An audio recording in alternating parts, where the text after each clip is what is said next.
What's up, guys? Welcome to Good Bad Wrestling No Holds Barred. This is the show where we dig up bad wrestling from the past and then bury it again. I am John, back in the house with Jack Brinks, back in the studio. To quote the late, great Tupac, two of America's most wanted in the same motherfucking place at the same motherfucking time. It has been a long 3 months of shelter in place. My hair is approaching mullet status, and your hair is still missing. Yeah, it's there's a wanted or missing poster on a milk carton somewhere, but no one seems to give a shit. As usual, you guys can find us on all the social media. We're on Twitter, Instagram, Facebook, and we are on YouTube. If you are watching our big stupid faces on YouTube, super kick the subscribe button so that you don't miss upcoming episodes. Leave us comments. We want to know what you think. If you're on Instagram, Twitter, Facebook, get at us. Tell us we're big dumb idiots. Tell us you love the episode. Tell us you hate it. We want to hear from you guys. Okay, today. Yeah, we are going to relive I guess it's called the empty arena era is what people are calling it. And the two biggest things that can be compared, that would be WWE's 2020 Money in the Bank match and AEW's Stadium Stampede match. Yep. Two big, ridiculous, nonsense, multi-person, over the top schlock fest. I think they're pretty easily compared. Yeah, they're pretty much on par. But are they comparable? As you will find out, no, they are not. All right, let's start with Money in the Bank. That was a little while ago, so we're not going to go into great detail about it because you guys saw it. It passed. WWE doesn't let anything live longer than about a week. Yep. So I feel like we're actually doing the world a service by not letting people forget about this thing. So we were on opposite ends of the spectrum. I mean, we're both on the spectrum, but when it came to Money in the Bank, we were both on opposite ends. Beforehand, you mean? Yeah. Yeah. You were looking forward to it. I was really, really looking forward to it because I thought it had amazing good, bad potential. I, on the other hand, thought it... Sorry, we're just trying to readjust. It's been a bit. I thought it was going to be stupid. I personally was not looking forward to it. My wife was on, Savannah was on the same page as you. She thought it was going to be a good time? No, she looked at it from the aspect of, we're in a shitty time. Everything, people are just kind of making it up as they go, and they're trying to do something different. Yeah. So I understood that aspect of it. But the premise of it, to me, was just didn't sound. And it delivered for me. It delivered what I expected it to deliver. Man, yeah. The way I looked at it was that it had a lot of potential for shenanigans. You have a whole 4-story building filled with historical wrestling artifacts and people inside of it, and it just had a lot of potential for goofiness.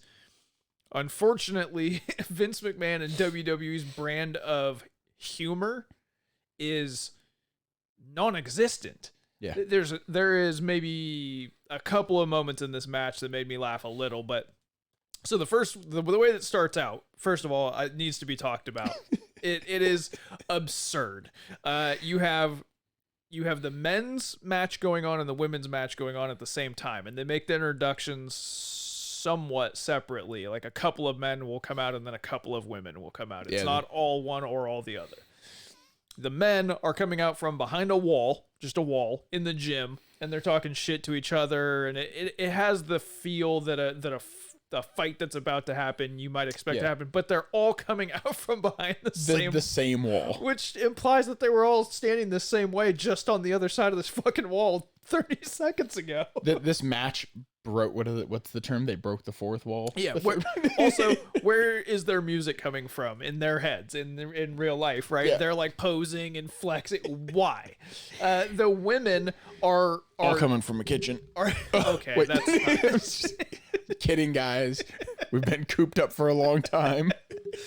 They are also about to fight, but they're lining up shoulder to shoulder facing the same direction, but they're not looking at the camera, which implies that they live in a world where there's not cameras the same way that like Brad Pitt does in Fight Club, right? He's not looking at a camera because he's not on camera in his head. So then why are they lined up that way? At least the men circled up. There's a mic there. Yes, I saw that. At least the men circle up and they like talk trash. Yeah. They shit talk and they're like posturing as goofy as it is. But the women just in a row. And then Asuka shows up. She's amazing. I love Asuka so much. And she does a dive onto all the women, which is smart. Yeah. Like that's intelligent booking right there. Then she dances her way over to the elevator, and then you get the elevator footage of her dancing in the elevator. Yeah. You don't see her again for another 10 minutes. This building is only 4 stories. It's a long elevator ride up a floor. What is wrong with this elevator? So ridiculous.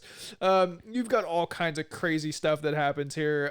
Baron Corbin throws a weight through a mirror, and his reaction isn't like, oh yeah, I'm a big tough man and we're fighting, and like, you know, it's the same mirror that broke in No Holds Barred. And like his reaction is a child that just broke a lamp roughhousing, like, oh shit, I'm in so much trouble. Yeah, I didn't understand that. You have a 45-pound plate. Yeah. You throw it in a mirror. Yeah. What do you think's gonna happen? He reacted like, oh no, Daddy's gonna find out.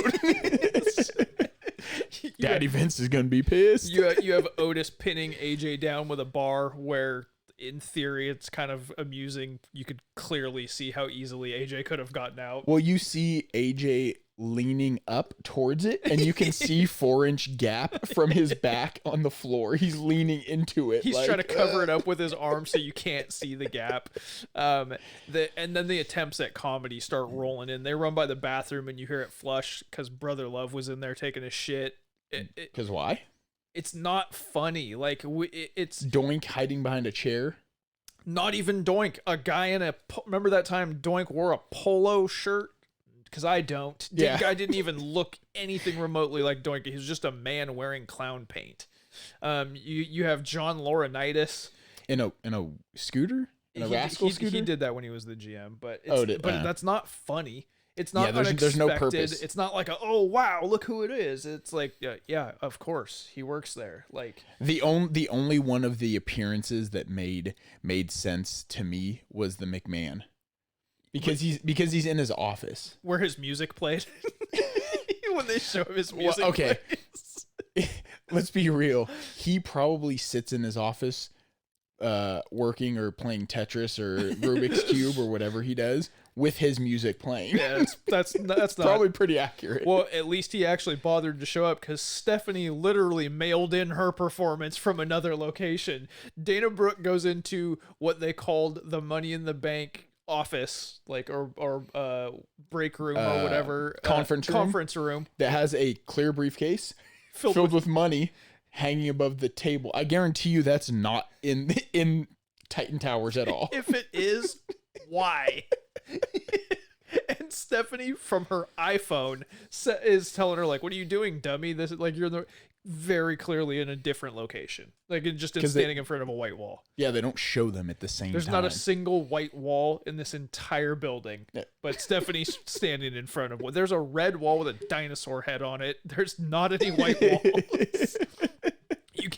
You get AJ looking for Ray. I assume he's mad that Ray didn't let him out of the weights. He should be mad at Otis for putting him under the weights. That's neither here nor there. And AJ Styles,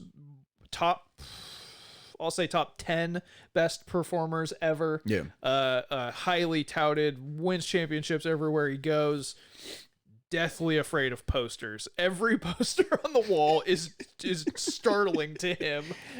One in particular, the Undertaker one just gives him shivers as he stands there and stares at it.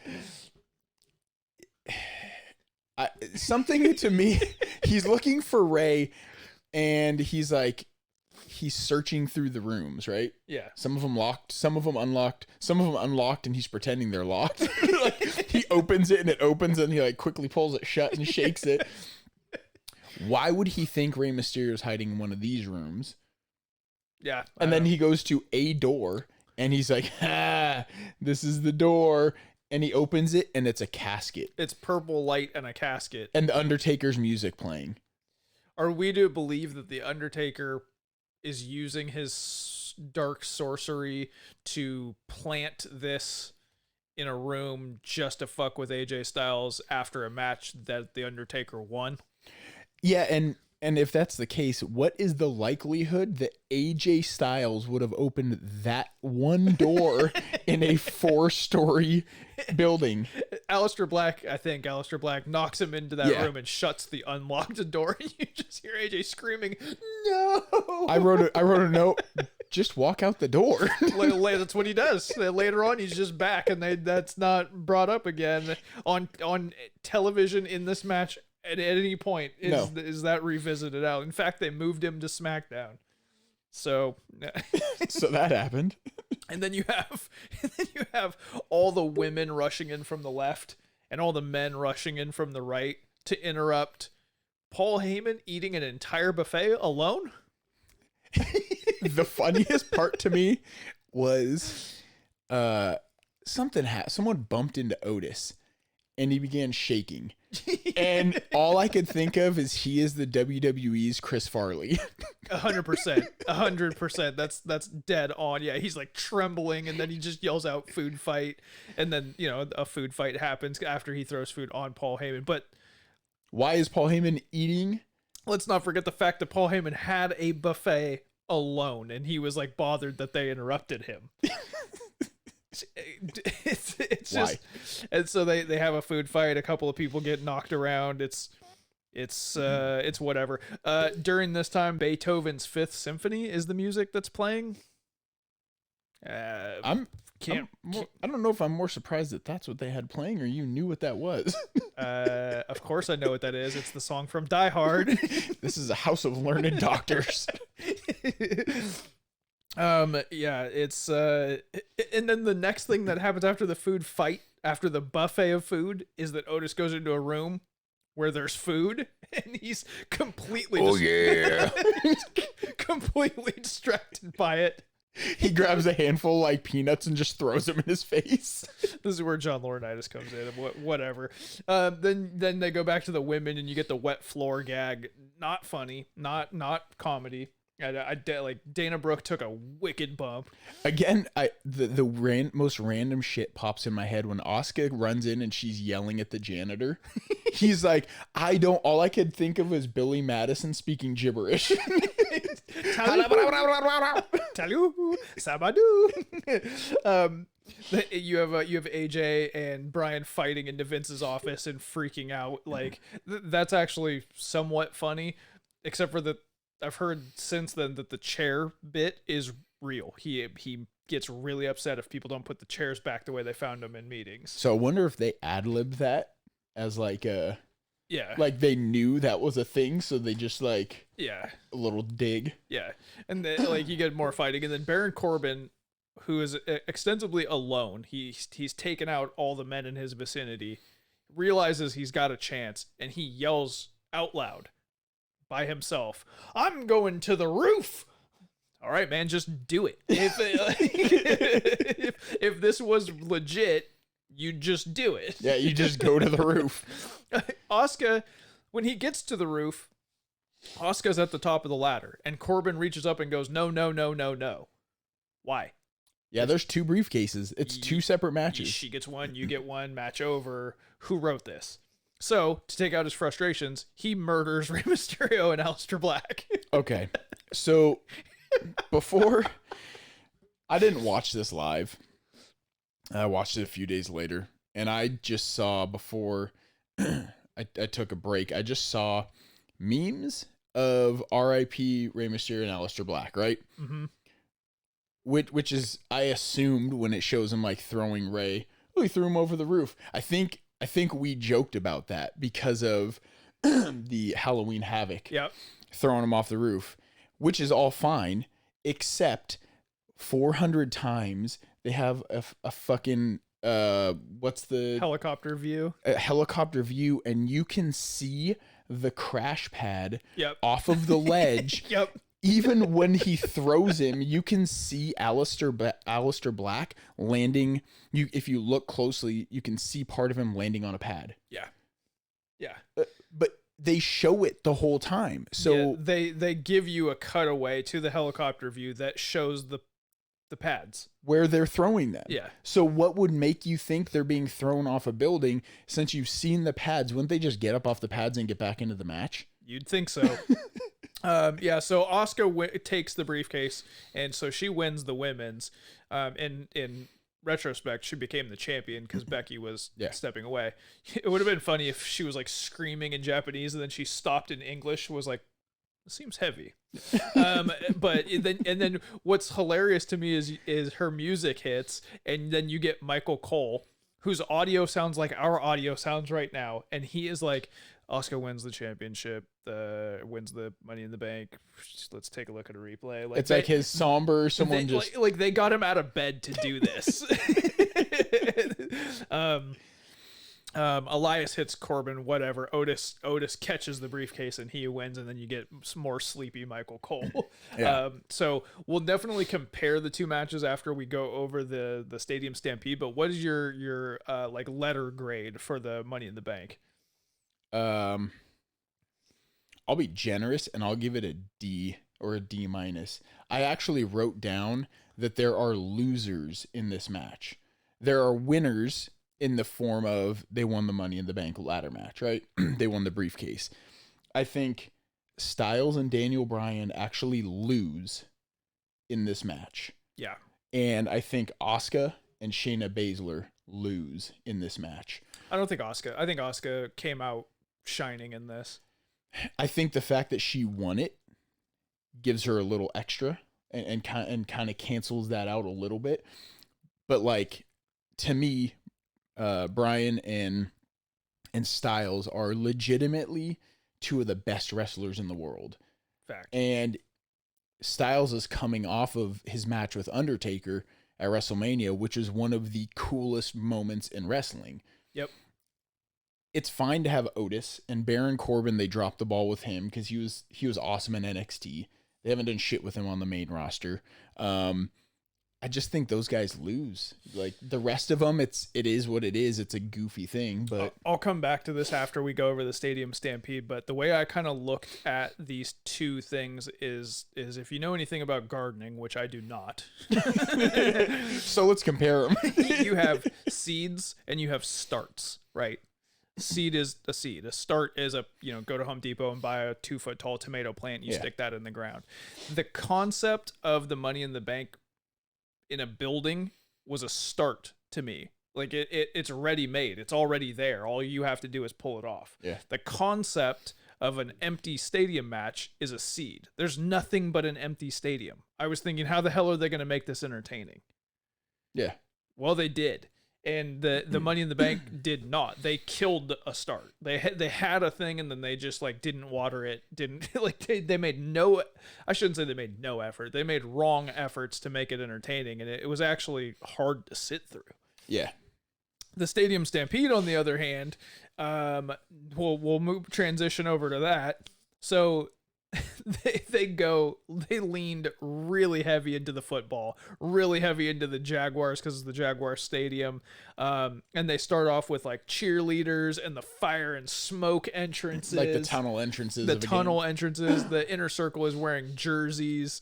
The whole entrance part of it was like, it was more entertaining than the entire Money in the Bank. Yeah.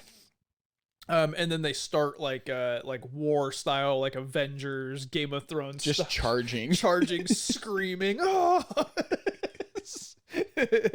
The beginning of the match was a little wonky, like just normal wrestling. Like it was building to something. So the beginning started off a little bit kind of not casual, but just standard wrestling move kind of stuff. And then as soon as Hangman shows up on a horse, it goes to shit. You go, okay, I know what I'm in for. Hangman shows up on a horse, and Sammy Guevara.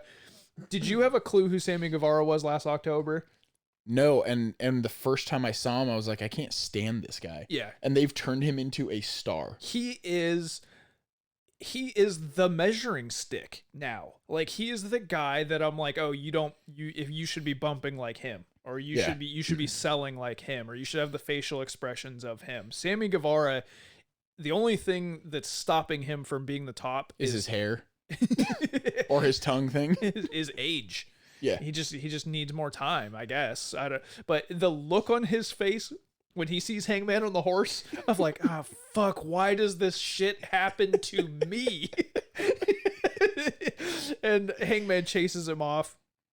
And he comes back, and then you get a bunch of stuff in the ring, and the Elite single out Sammy, and basically take him out, and then things start to branch off into the arena. Hangman finds the bar. Hangman goes straight to the bar, and this is where things get the most entertaining, is when everybody starts to peel off. You have Matt Jackson doing a moonsault off the goalpost, which I think we all had on our list of things that had to happen. Yeah, you knew it was going to happen. Yeah. You knew it was coming. Yeah. There's no way they're not using a goalpost. And I actually thought the fact that he had to go get a ladder, drag it over, it's painted their colors, and then the contrivedness of that, actually I found it more entertaining, that it was obvious that they were checking it off the list. Yeah. It's like the Cracker Barrel match, where they have to use the Cracker Barrel and explode it. Yeah. You've got Santana giving an Irish whip to somebody, and he does the Nintendo 64 No Mercy Irish whip level transition into the backstage arena, into the backstage area. So good. Kenny Omega gets powerbombed through a barricade. That was almost hard to watch. I don't this is probably going to come up a couple more times. I don't think that was a gimmicked barricade. I don't think it was either. I think nothing was gimmicked here except for the crash pad at the end, because they were standing on it and it was holding his weight. Yeah, that was I bet you all of these guys were destroyed for several days after this match. That spot itself had a high threshold for failure. Yeah, it really did. Two rickety tables, 2 bar tables with a barricade on it, and the refs holding one table, but you can just see the whole thing. Well, not only that, the whole Inner Circle kind of broke down this match on Talk Is Jericho, and they said that they had a 2-hour delay while they were filming this because of torrential rain. So it's rickety and everything soaked. Gotcha. So they're trying to dry stuff off, but it's slick. Yeah, you get the pool part. You get Santana and Ortiz branch off with Matt Hardy, and they take him to the pool. It's 3 feet of water. And Ortiz is standing outside. He's like, I can't swim. And he's like, get in here, puto. And they hold him under the water. And he keeps coming up as different versions of Matt Hardy. Yeah. This stuff, you and I are on record on the podcast in private saying that we are not fans of the broken Matt Hardy, or really just Matt Hardy's body of work. We have a lot of respect for it, but it's just not our fans. Not our cup of tea. Yeah. This was amazing. His whole character change mid-match thing that he's done a couple of times now is so funny. And when they're drowning him and he's underwater and he's doing the this and he's smiling, and the mat stats pop up, the mat tributes, and Santana Ortiz can see it. They look and they're like, oh, he can hold his breath for 3 minutes and 45 seconds, and he's underwater doing his thing and just loving it. That's so good. And the announcers too. We got to talk about JR and Schiavone and Excalibur. They are slaying throughout this whole match, because even though they get a lot of flack for being JR at least gets a lot of flack for being old school and rigid, he's diving right into this, no pun intended, and he's going along with the comedy, and Schiavone is just he's so excited about all of this. At one point in this little part is Hardy's he can't be hurt, and they say, is that pool filled from the water of the Lake of Reincarnation? Yeah, what? Is that the lake at the Hardy's meth compound? Yeah, it is. Yeah. Is that what it's called? Yeah. Jesus. Yeah, so they're implying that the water came from the lake of reincarnation. That's why he can do this. Like he snuck in the night before with a dump truck and just filled the pool. There's a bell. Like stadiums always have weird stuff, and Ortiz is inside of it, and Matt Hardy goes, "I'm going to ring your bell," and the sell job from Ortiz when this happens with his wet hair, and he's just convulsing. He sells it like Looney Tunes. He's just shaking. So good. And Santana gets locked in a ice chest, which he tells him, "This will help your inflammation," which I'm sure they all had tons of. And then you go to the bar. This is hands down my favorite part. This could stand by itself as the best. I don't want to overstate this.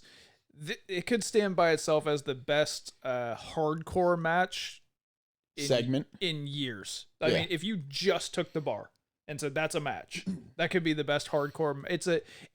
The way that I can't remember who, Santana or Ortiz, the way that they described it was that it was like a Jackie Chan movie.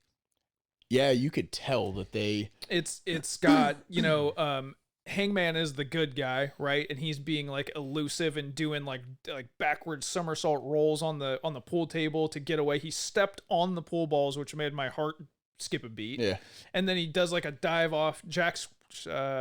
Jake Hager looks like an absolute killer. He's the villain in an action movie that just won't go down. He's Kevin Nash in Punisher.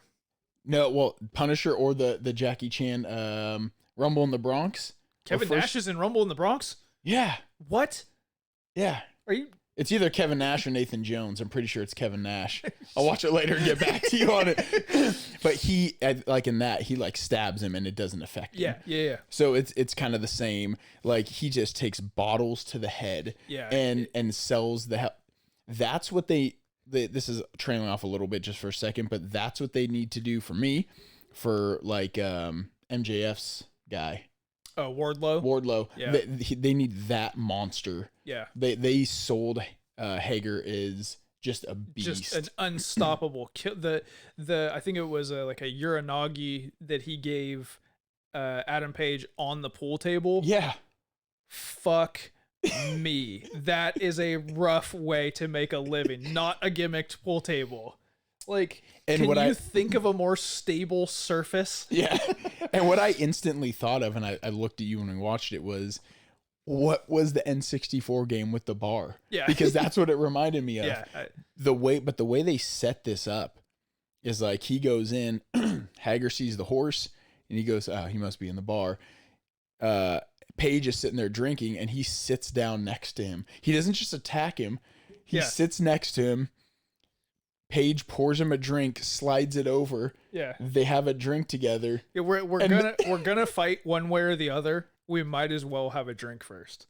It was a cool build up to their fight. It wasn't just let's throw down. It's like, all right, like so clever, so good. Yeah.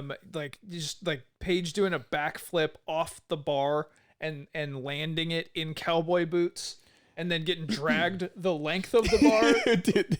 Oh my God, so good, so clever. Doing the buckshot lariat off of the back of Kenny Omega, and then Schiavone dubs it the buckshot bar room. Yeah. And I'm like, that's a match. That's a match from now on. Buckshot bar brawl. The buckshot barroom brawl is a match from now on. And then they have Omega and Paige share a whiskey and milk, which I like. You and I have been texting about this, that I'm falling in love with the art of professional wrestling again. Yeah. They when I watched this the first time when it was live, they got me that Paige and Omega were on the same page. I was like, yes. Yeah. It's not real. I don't but I haven't had that feeling in 20 years. And I thought it was because I aged out of it. But it's because the products that were available. The only product available doesn't give you those moments. Yeah. But I was so happy to see them like on a united front. Like, fuck yes. They go down to the field where Jericho is, and entertainment just follows this guy around. everything he does turns to gold, even when it's dumb as hell. He uses the yard stick and he's like, I don't move the chains. Yeah. He's got the cone and he does the witch gag again, which is stupid. So good. I love it. He gets super kicked into the net. he takes actually a pretty brutal bump into the net. Like he landed on the bar that's inside of it. The only more brutal net fight I've seen was OBJ. Yeah, OBJ got his ass kicked by the net. And then he challenges the play. Oh, no. That shit was hilarious. She's like, wait, are you kidding me? You're challenging the call? He's like, yes. I want a replay. And he follows her into the blue thing. Into the booth. Which in real football is the medic tent, but still, it's still really funny. And then they come out and she's like, no, it's fine. And he looks right at her and goes, you're a shitty referee. The whole thing with Jericho and her has been there since before Dynamite. So it was on like All In or something. Like the pay-per-view? Yeah, it was like... Just like I love the interactions between Aubrey and Jericho. You're a shitty referee. You have Matt Jackson doing 100-yard Northern Lights suplex to Sammy Guevara. Yeah. They're like, it's 100 yards. Like you have to do something. Yeah. Like you have to score a touchdown in some way, shape, or form. And then he celebrates, and he gets flagged for excessive celebration. So he has to super kick Rick Knox. And was this where they threw in the Alex Wright reference? Well, that was his dance. His dance was the Alex Wright dance. Yeah. So and then I think Tony Schiavone was like, well, that's what you get for imitating Alex Wright. I was like, out of all of this, they're gonna throw in digs at Alex Wright also. It's just perfect. You have Nick Jackson doing the full entire stairway. To do the dive on a Jericho all the way up the stairs. It was like the Austin Powers. Yeah. Or getting ran over by the steamroller. Yeah, no. Yeah. He's building up steam running down this long ass staircase that he's slowing down because he's getting tired. Building up steam, meaning he's completely blown up because he just ran up 100 steps. And then Hangman comes out with the line marker. Goes over Jericho's crotch and face. That is the exclamation point, like the cherry on top of the whole thing. He's got did he have a drink in his hand? In my head, he had a drink in his hand. No, he was like limping, but he might as well have. And then Sammy Guevara gets hit in the face with the sprinklers, and he thinks that he's the lone survivor. He's the last man standing because it's not a last man standing match. He's like, I did it, and he didn't. Like then you get the rehash of the golf cart gag, which is in the open of the show now. It's never going away. That's wrestling history. And they chase him up to some makeshift platform, and then you get the one-winged angel, which went on forever. It was like a 30-foot drop. You know those like Instagram videos where like just some random person falls off of something or whatever, and then some funny person on the internet takes it and makes them fall forever, like fall into space. That's gonna happen with that one-winged angel. Yeah. They fell for 3 days, and they land on a obviously planted crash pad covered in plywood, which does not bother me at all. No. I can't explain to you why visible crash pad in Money in the Bank bothers me and this one doesn't. Yeah. But I think they earned it with the rest of the match. Yeah. There's a bunch of things where in my head, I feel like I'm not being fair because both of these were dumb and ridiculous. But AEW with the Stadium Stampede knew what it was and played at that. Like they built it up and they knew what it was gonna be. And WWE, to me, it felt like they were trying to make it more than it was, more than a gimmick, right? I think they were trying to make it more than it was, and I think they also don't give their talent any creative freedom. Because I used to know Bryan Danielson well. He's a really funny person. Yeah. I don't think I've met anybody else that was in that match, but I can guess that a lot of them are funny. Yeah. Let them figure it out. I bet you if you give AJ Styles 2 weeks, at no point does he think, oh, and then I'm afraid of the posters in the hallway.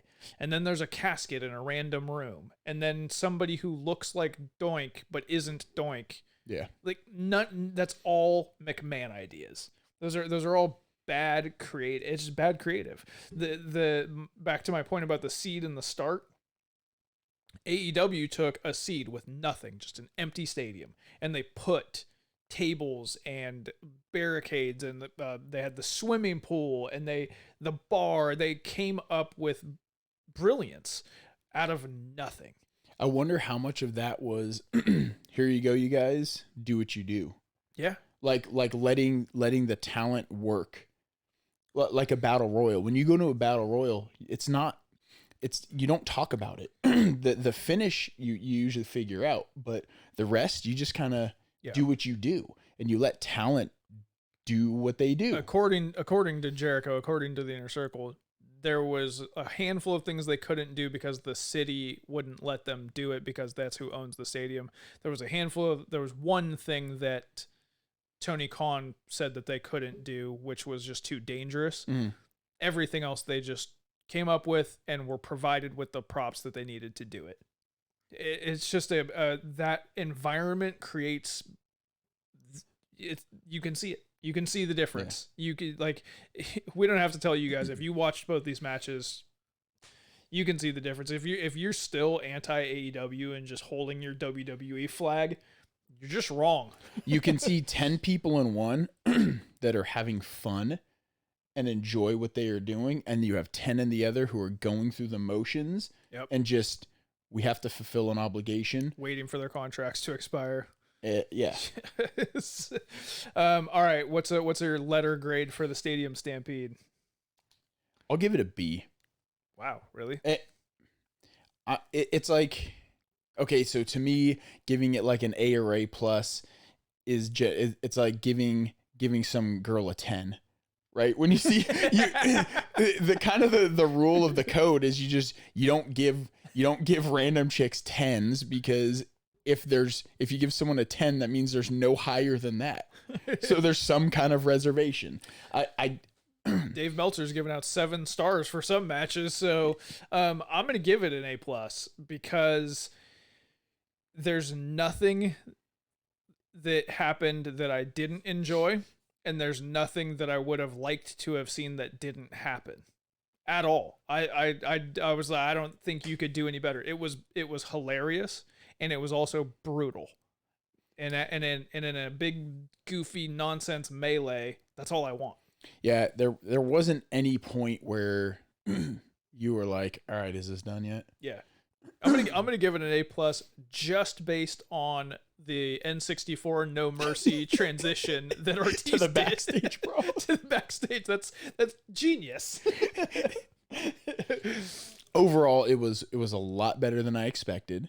I didn't have low expectations of it, but there was a lot of build up to, before all this shutdown stuff happened, there was a lot of build up to that 10-man battle. And I think they envisioned that being something completely different, but they had to improvise it. And instead of making that storyline drag out for 6 months, they were like, all right, well, we're going to have this battle, and we're just going to do the best we can with what we got. And I think they did that. And they nailed it. As much as I love it, if we had drinks, if we had a milk and a whiskey, I would drink to get the fans back. That's all I want, so that they don't have to come up with these things anymore, because they're walking on the razor's edge. It could have just as easily been the worst thing you've ever seen in your life. So I just want the real world back. I think what they do is they do that 10-man again. They still have blood and guts in their back pocket. And they do that in the environment and the kind of match they want.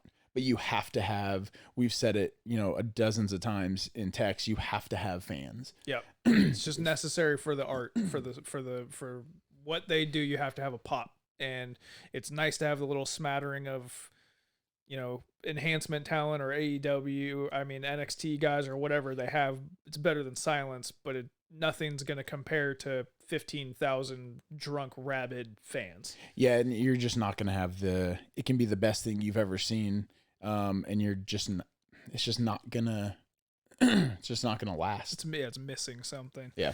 All right. Well, that is our comparison of the Money in the Bank and the Stadium Stampede match. We are back in full swing. We're back together. We're like Hangman and Kenny Omega. We are reunited, and it feels so good. But I'm drinking whiskey. Are you drinking whiskey? Oh, we're like Hangman and Adam Page. there you go.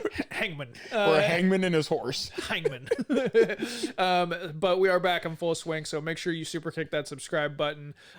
Hit us up on Apple and Google and Spotify, wherever you get your podcasts. Subscribe there because we're coming at you every Wednesday. And hit us up in the comments. Let us know what you think of the episode. If you are listening to the podcast, stick around because we're going to give you the good news and the bad news of the week in wrestling. If you're on YouTube, go subscribe to the podcast so you can get the good news and the bad news. And we will catch you guys next time. Peace.